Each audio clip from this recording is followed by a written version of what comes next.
দিদি তুমি কি আর রাতের বেলা কি করো? বেগুন ছিটতেছো? আমার আসার আগে কেন চিল্লা? আমি ভিডিও করতে পারি না, এখন সে আবার ধরাইতেছে। এগুলো আমরা কি এখন রান্না করবো? হ্যাঁ মাশাআল্লাহ মাশাআল্লাহ, এই গাছটা অনেক অনেক অনেক ইয়া দিচ্ছে না, বরকত দিচ্ছে, কারণ এই যে আরো মাশাআল্লাহ আরো ফল আছে। চলো আজকে খাবো। আমি একটু রাতে ডিস্টার্ব করলাম আর কি। দিদি মরিচও গাছের? এত সুখ আমি কই রাখবো দিদি? কোথায় রাখবে বলো?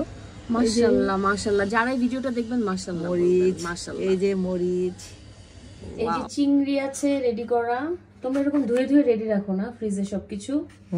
আমার বাসায় হ্যাঁ মানুষ নিজের বাসাতেই রান্না করে। সো আমি যেটা বলতে চাই যে রান্না করতে গেলে আমি কখনো কোনো প্যারা খাই না, কারণ দেখেন সব রেডি থাকে। এরকম চিংড়ি রেডি ফ্রিজ করলে, হ্যাঁ মশলার ডিব্বাও আমার রেডি থাকে সবসময়। আমি একদিন দেখাবো না। আর দিদি রেসিপিটা কি হবে? বেগুন, আলু, চিংড়ি চচ্চড়ি। তো আমার ভিডিওর এ পর্যায়ে যেটা হয়েছিল, সেদিন আমার মোবাইলের চার্জ শেষ হয়ে গিয়েছিল। সো আম্মুর ফোন দিয়ে আবার পরে ভিডিও শ্যুট করেছিলাম। তো এই কারণে সাউন্ডের একটা মাঝখানে গ্যাপ পড়ে গিয়েছে। আর বেগুন দিয়ে আলু দিয়ে চিংড়ির রেসিপিটা আমরা সবাই জানি যে পেঁয়াজ রসুন মরিচ সুন্দর করে ভেজে আলু সহ, তারপরে এখানে একটু হলুদের গুঁড়ো আর দিদি এখানে একটু ধনিয়ার গুঁড়ো দিয়েছে, আর কিছু দেয় নাই। বাট এতে এত মজা হয়েছে কেন আমি জানি না। তো এই যে একটু পানি দিয়ে কষিয়ে আর কি বেগুন চিংড়ি সব দিয়ে রান্নাটা করা হয়েছিল। খাবারটাও সেদিন এত মজা হয়েছিল সত্যি, এটা বলে বোঝানো যাবে না। এই আর কি। তো বাকিটা তো ভিডিওতে দেখি। Okay I am waiting right now. খাবো, তুমি এটাকে নিয়ে আমাকে রেডি করে ডাক দাও। ওকে। ওয়াও দিদি, তুমি বাটি আমাকে এনে দিলে, আমি ভাত খাবো না? খাবি তো? চলো খাই। ভালোবেসে সুখী নিভৃতে যতনে আমার নামটি লিখো তোমার মনের মন্দিরে।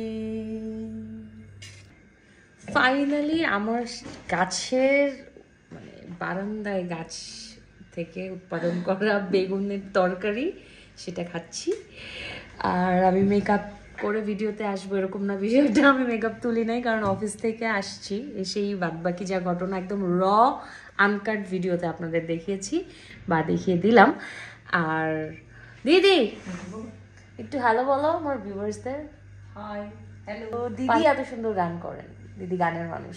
যাই হোক, এখন খেতে হবে।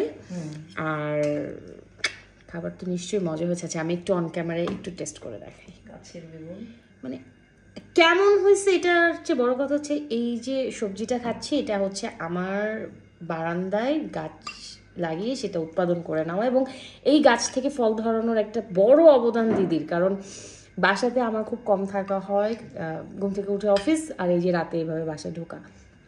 ছুটির দিনে তাও মাসে একবার বা দুইবার হয়তো আমি একটু দেখি আর কি, একটু দেখি। আগে দেখতাম, এখন তাও দেখি না, কারণ দিদি সবটা করে। তো দাঁড়ান একটু খেয়ে দেখি কেমন হয়েছে। স্মেল তো গুড। আর বেগুন দিয়ে চিংড়ি, এটা তো একটা বাঙালির একটা কি বলে দিদি, এটা ঐতিহ্যবাহী খাবার। হ্যাঁ, বাঙালির সাথে মিশে থাকা একটা রেসিপি। দিদি অনেক মজা হয়েছে। এই স্বাদ বললে বোঝানো যাবে না। Tata bye bye.